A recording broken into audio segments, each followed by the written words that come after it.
meet Sebastian Vettel. No, I'm just kidding. Of course, I've never met Sebastian Vettel. Of course, I'd like to meet him. But of course, I've got some real big news updates to talk about. Beginning with, of course, the news that Nico Hulkenberg will be driving for Sauber in 2025, soon to be Audi in 26. Fantastic move, Nico. You well and truly deserve it. You're nearly 37 years old and you're still driving tremendously well for your age. And at the rate you're going, you could easily still be in Formula One in your 40s. Of course, a lot of the reason why he still has a lot of motivation is the fact that he did take 3 years off between 2020 to 22. And but of course it does leave quite a few drivers in a bit of a muddle here. Sauber's two current drivers, Bottas and Zhou, are going to be looking over their shoulders, wondering what their futures are going to be. I have to say, Zhou Guanyu, I really don't see a future for him. Yes, I know he brings in a lot of money from China, but I mean, this is now his 3rd year, and he's still getting slapped week in, week out by Bottas in terms of pace. Like, anyone who cries about Zhou being out of a drive at the end of this season just needs to wake up. Like, Zhou is only there because of his money, nothing else. And as for Bottas, well, he's going to be 35 years old in August. He's not exactly someone who is, like, full of motivation like he used to be. He's very much heading towards the Kimi Räikkönen end of his career. I don't really see what sort of future Bottas really has in the sport. I mean, just by the way, of course, going back to Nico Hulkenberg, brilliant acquisition by Audi, a German driver for a German team. Very much like how BMW Sauber got Nick Heidfeld back in 2006. And hello there, Will F1 Gaming. I hope you're well. I hope you're doing well. Yeah, I mean, the Sauber drivers, I don't really rate them that much. I think there's a few other drivers I'm trying to think of that are going to be affected by Hulkenberg's move to Sauber / Audi. Kevin Magnussen suddenly might suddenly have a chance of staying in Formula One now, despite his own problems. I like Kevin Magnussen, but I'm not going to sit here and lie to you and say, oh yeah, he's been amazing. No, he hasn't. No, he hasn't. He's just been consistently outpaced by Hulkenberg every weekend. But now that Hulkenberg is going to be off to Audi, this is now his big chance to show Haas that he actually has something good coming for him. And yes, Antonelli could well be going to Williams, which is a bit of a, well, it's kind of bad news for me being a Pierre Gasly fan, because personally I want Pierre Gasly out of Alpine since he's getting slapped by Ocon. Hulkenberg, I think, if he can keep up his sort of performances, he will. I mean, even though he has no wins, no podiums to his name, I mean, if he can pull off an amazing performance early on at Sauber next year and get some headline performances, Audi could well be building a strong platform in the early stages of their F1 journey. I mean, contrast that to Toyota, who of course signed the likes of Mika Salo and Alan McNish, two drivers who were never really gonna take the team forward, and then replaced them with Olivier Panis, Cristiano Dabata, and Ricardo Zonta. Not really great. And then when they got Jarno Trulli and Ralf Schumacher in 2005, it was already their 4th year of Formula One. I mean, they should have been signing drivers like Trulli and Ralf Schumacher back around 2003. It doesn't. I mean, Audi are literally getting the job done by getting a quick, solid, reliable driver in there in meet ASAP. Of course, Toto could well wants Antonio in at Mercedes for 2025. Well, I mean, I'm not really sure. It's Antonio. I mean, Antonelli. I beg your pardon. Is he ready for a seat in Formula One yet? I mean, realistically, he should be starting a back marketing, but I mean, I know I made that video about him going to Mercedes, but I think that was me being a bit bold. And, oh yeah, hi, Silverback, hope you're doing well. Yeah, other news, of course, how can I forget? Adrian Newey is going to leave Red Bull, I think, at the end of this year. I mean, I don't know whether it's gardening leave. Is it gardening leave? But of course, there's rumours that he could well be placed on gardening leave for next season. But of course, there are also rumours that he could well be heading to Ferrari or Mercedes after this year. Or of course, I know there's a couple have been speculating that Adrian Newey could be off to Aston Martin, which of course I kind of think that does have a hint of Fernando Alonso fanboyism to that rumour. But, you know, I think the only way that could happen is Lance Stroll decides to leave. Well, Lance Stroll is forced to leave Aston Martin. And, of course, yeah, I did say that gardening leave, like, Adrian Newey won't be able to work for another team until 2026. But, of course, we have to take into question, where does that leave Max Verstappen? Because we all know when Max Verstappen came out, his dad, his dad, Jos, came out saying, Christian Horner must resign. This is untenable. The allegations are damaging the team and the sport. And, you know, with Adrian Newey, the mastermind of all of Max's and Sebastian Vettel's race-winning championship cars, it does leave Christian Horner in a terrible position now that he's lost Amanda, of course, has helped him so much to championship success. And hello there, Roxford. I hope you're doing well this morning or this afternoon. Where I am, it's actually lunchtime. Yeah, well, Jos Verstappen, you can't read them to shut up, unfortunately. But yeah, Adrian Newey, despite being nearly 70 years old, is going to be a wanted man. Everyone, like Mercedes, Ferrari, Aston Martin, maybe even McLaren, are going to be chasing his name. Then you've got to remember, of course, Audi are surely going to give him a phone call. Yeah, I don't know what on earth is going on with Chaz HD. I hope he's doing well, but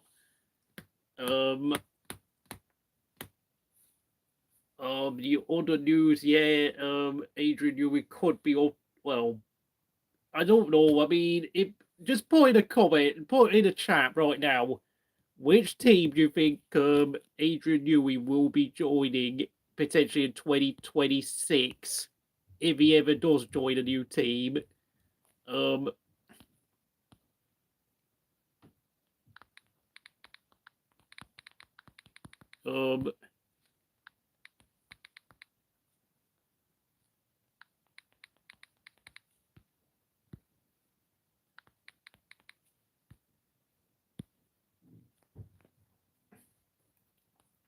So yeah, I mean, obviously I did mention that obviously Hulkenberg is going to be joining Audi next year with Zhou and Bottas in trouble in terms of their race seats and their general Formula One futures. Adrian Newey is going to be departing Red Bull.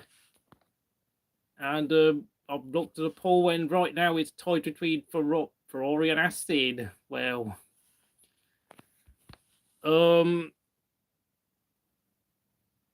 of course, I think, you know, Red Bull, what's their future going to be like? I think unless they have someone who has worked closely with Adrian Newey and knows all his design tricks, and, you know, the amount of lessons he's given to the Red Bull technical staff, I'm sorry, I don't know when Chaz will be streaming again. But of course, if Red Bull can find an adequate replacement for Adrian Newey in terms of his technical role at Red Bull,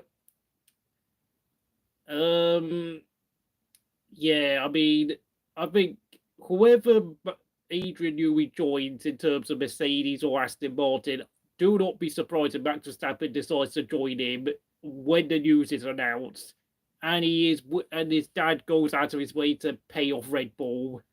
because we all know Jos Verstappen is only there for his son. Understandably so, mind you, but Chaz, I mean, you're going to have to ask Chaz about when he's going to stream again. I think he'll give you a notification on his community tab about when he's streaming again. I'd love him to come back, but right now, I think he's very busy with his personal life, so... Yeah, of course, now the next topic, I've got to talk about Lewis Hamilton. Really poor start to the season. I'm actually absolutely shocked at how poor he's been so far this year. I mean, in terms of qualifying, Russell has absolutely battered him, to be honest. Now, I don't know whether that could be... Is it because George Russell is really quick over one lap? I mean, yes, he is, but... Lewis Hamilton is coming up with long excuses and doing quite a few daft things like changing the setup constantly. It's almost like Lewis just wants to sit there and find every excuse to prove it's not him and it's the car. Oh, thank you. Yeah, I don't really rate my voice that well, but excited. I'm not very excitable, but unfortunately, I can't do race streams because I don't have a...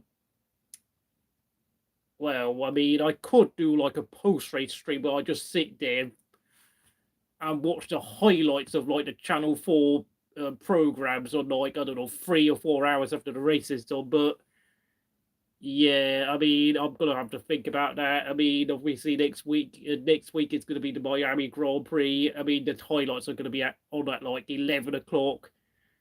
I mean, as for Ferrari, I mean, why? I mean, I questioned it at the time.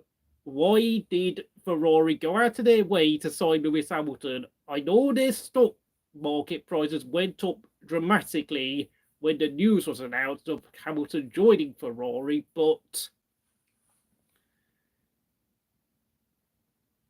Lewis Hamilton, I don't think is not the same driver he used to be. He just isn't. It's not like me hating on Hamilton for any Hamilton fans who might be watching. It's just he is now 39 years old, and not every driver can be like a Fernando Alonso, where they, for some bizarre freakish reason, are still as quick as they were when they were 23 years old.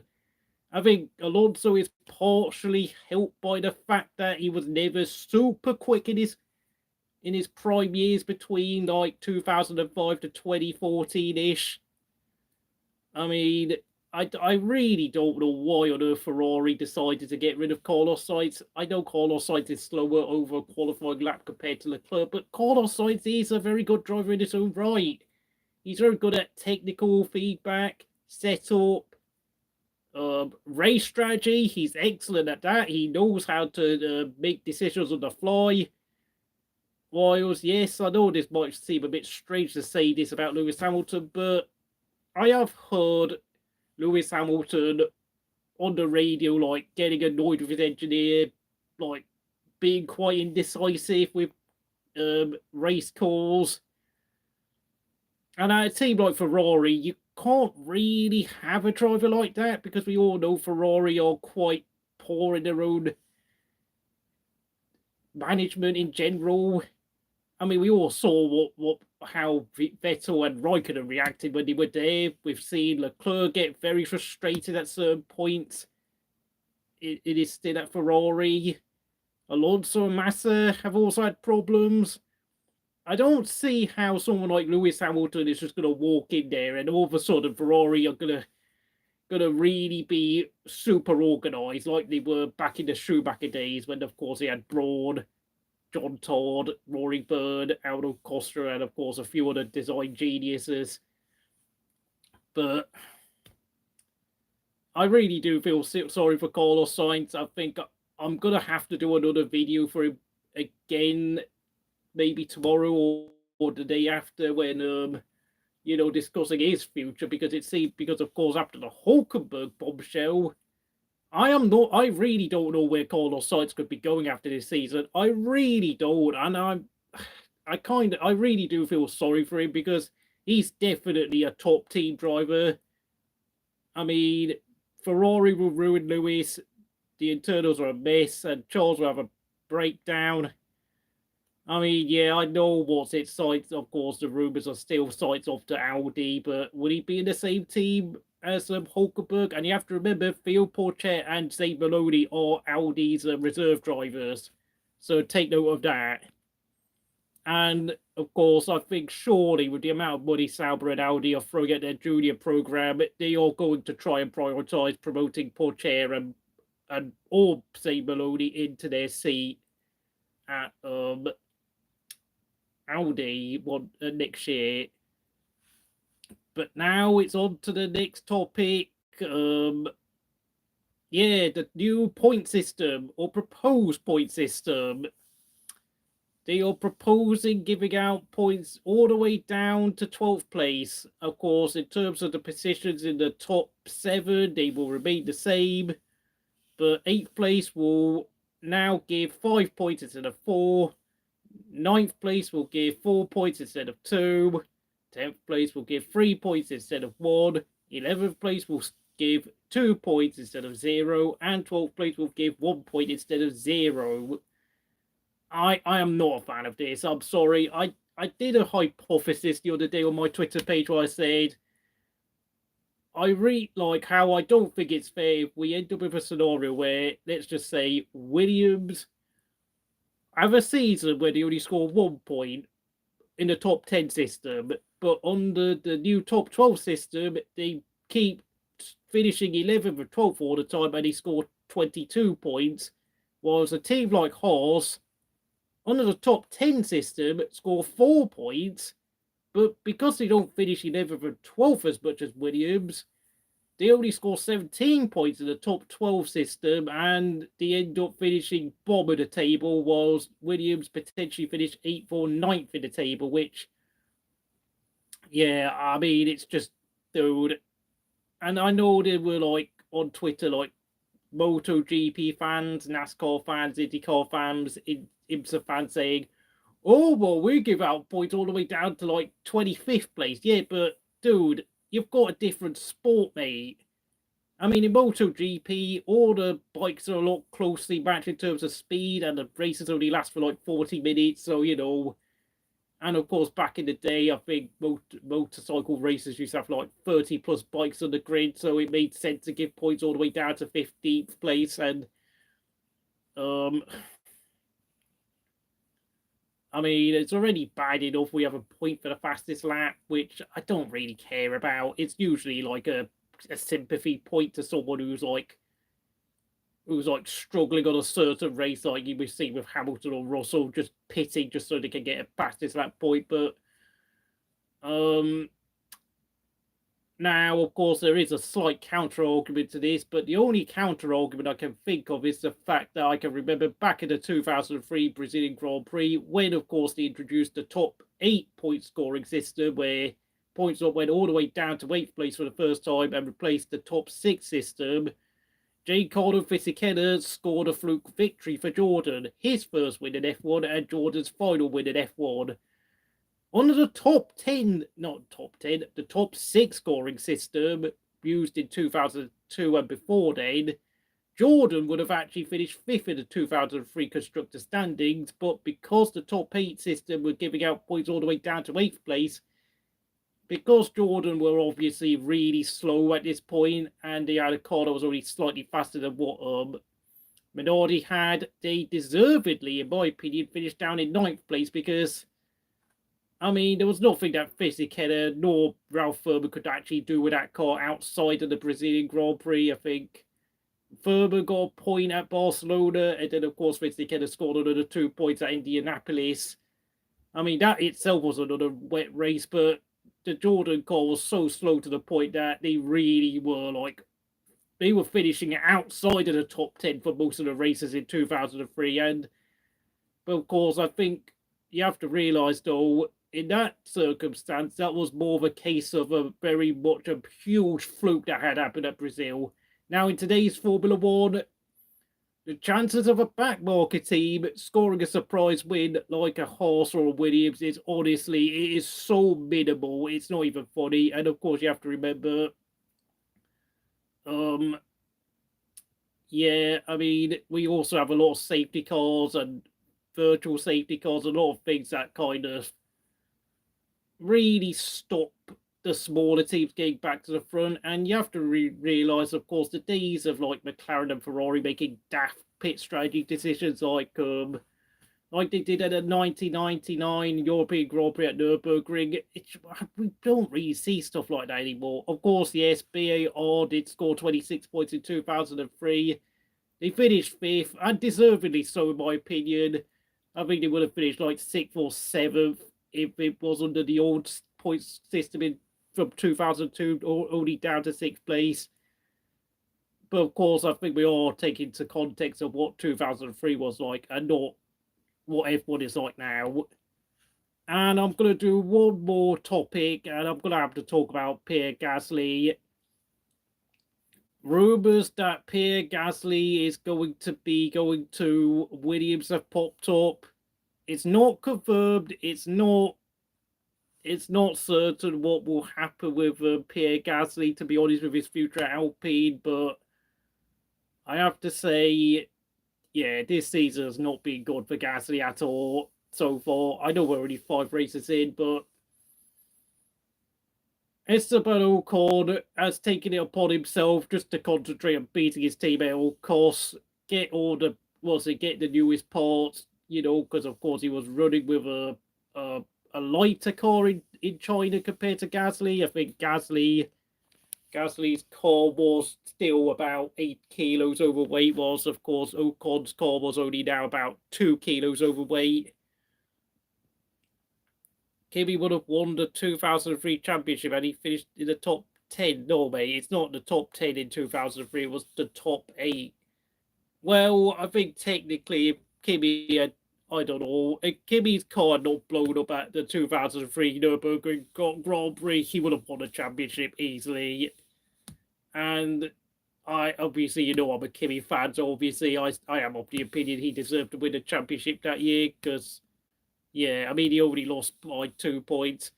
Pierre Gasly, I mean, I have to say this. I know Williams doesn't look like a great move, but he's got to leave Alpine. I don't see what sort of future Alpine have got. They've had so many managerial issues with people like Cyril Beatable, Alan Prost, Laurent Rossi, Otmar Schaffnauer, you name the list. It's just loads of people walking in and out of the door, no stability, no consistency, no direction. Of course, 2003 really does hurt for me as a Kimi fan, but what can you do, really? I mean, Kimi Räikkönen's whole career is kind of a what if, in my opinion. But at least Kimi became a world champion. I can always console myself with the fact that Kimi Räikkönen did become a champion. But of course, as for Pierre Gasly, I mean, I think going to Williams would be a better move than staying at Alpine, because I think being around a personality like Esteban Ocon is not fun. Like, we all saw how Fernando Alonso despised having Ocon as a teammate, and I don't blame Alonso at all, because you see what Ocon did during 2022, blocking Alonso at Saudi Arabia, blocking Alonso twice at Hungary. Like, dude, this is a team sport. Like, if you're not fighting for the Drivers' Championship, you should be thinking about the team first. And, you're not going to be fighting for the championship. You should be prioritizing constructors' points at all costs. I mean, I agree. Well, okay, I'm not sure whether I actually dislike Ocon more than Stroll, because Stroll just annoys me, but I definitely hate Ocon and Stroll more than Alonso. I'll say that, because at least Alonso is still a top driver at nearly 43 years old. Ocon and Stroll are just absolute prima donnas to the maximum. They just wind me up so much as a pair of characters. They don't even have, I don't know, 30% of Alonso's talent at all. Gasly, I mean, obviously, my first choice for Gasly right now would actually be to join Audi. But, of course, after the news that Hulkenberg has joined Audi for next year, well, I think that's a seat that's completely gone out of the window for Gasly. And, I mean, he could join Haas for next season, but, I mean, that really does depend on whether Haas are going to actually improve as an organisation. But yeah, I don't really know where Gasly goes, to be honest. His reputation will be forever ruined by his 6 month stint at Red Bull. And, you know, the sort of things Herbert Marko and a few other people at Red Bull said about him has kind of damaged him. He was absolutely fantastic in his stint at Toro Rosso and AlphaTauri subsequently afterwards. But, yeah, I mean, Pierre Gasly, I wish that I'm sure he's had a chat with people like at Mercedes and Ferrari, but I don't think they're keen on him. And I think it could well be Albon and Gasly as teammates at Williams next season. And I think that would be the best case scenario now. Yeah. I mean, Albon, I'm going to talk about Albon tomorrow as well. I think along with Gasly on another video, Bottas and Zhou and Sainz. I think I've now been talking for about 26 minutes. Thank you so much for joining this live stream. I mean, at one point there was 8 people watching, which is actually far more than I thought would start watching this video. I hope you have a fantastic day wherever you are. You know, I think, you know, I hope Chancellor HD is doing well. I don't think he's watching this video, obviously, because I know he's got better things to do. But Gasly winning a race was one of my favourite moments. Yeah, I was delighted when he won. It was like the heavens in the cloud, the sun emerging from the clouds when Gasly won at Monza. I thought, I mean, what was it? It was the first time a car that was not a Ferrari, a Red Bull, or a Mercedes had won a race since Kimi Raikkonen's victory for Lotus at the 2013 Australian Grand Prix. Can you believe it or not? I mean, obviously, Perez won the Sakir Grand Prix later that year, but of course that was a huge fluke, and I know a lot of people to this day still believe that Mercedes deliberately lied to Russell about having a puncher so that news would not get out of the fact that Mercedes had clearly had such a fast car. I mean, we all knew that 2020 Mercedes was literally untouchable in terms of raw speed. And it was literally a car where I think almost every driver on the grid probably would have won the championship unless it was someone like, I don't know, Latifi or Mazepin. Of course, we did see Ocon win in 2021, and of course, Ricciardo win in 2021 at Hungary and Monza, respectively. But it is a bit sad to think that obviously since then, of course, Red Bull have regained the initiative, and frankly, we're in a situation where, I mean, watching Sainz win with Ferrari feels like a defeat against the odds, even though, I mean, Ferrari are one of the top teams, but Red Bull being so dominant for the past year or so, it just feels like I'm not really sure where the light at the end of the tunnel is for the sport right now, because these cost cap regulations have not worked. And I did forget to mention, of course, the top 12 point scoring system is proof that, yeah, these regulations have not worked. It's not like, I mean, when you're proposing giving points down to 12th place, like, it is just proof that this cost cap formula doesn't work. I mean, of course, maybe if Adrian Newey leaving Red Bull and the Ford engines that Red Bull get in 2026 might be the thing that kicks them off the top, but which remains to be seen. But of course, if they're still winning in 2026, then yeah, I will officially declare the 2022 ground effect regulations to be a failure. Of course, yeah, Carlos winning races is God. Although I will say, though, his first win at 2022 Silverstone was a bit of a controversial one in my eyes, because with Charles Leclerc still in a championship back in 2022, I mean, I thought Ferrari should have really prioritised Charles Leclerc in race strategy, but they didn't. And Carlos took what I thought was a bit of a bit of a stingy win on that day, a bit of a slightly selfish moment there for Carlos, but of course he is an F1 driver, so can I blame him? Not necessarily, but hey, so thank you to everyone who's watching. If you're still watching, Win F1 Gaming, Silverback, Orangutan 71, Roxford 1. Did anyone else come into the comments? I don't know, but you know, thank you all for watching this video. I hope you have a great day. See you next time.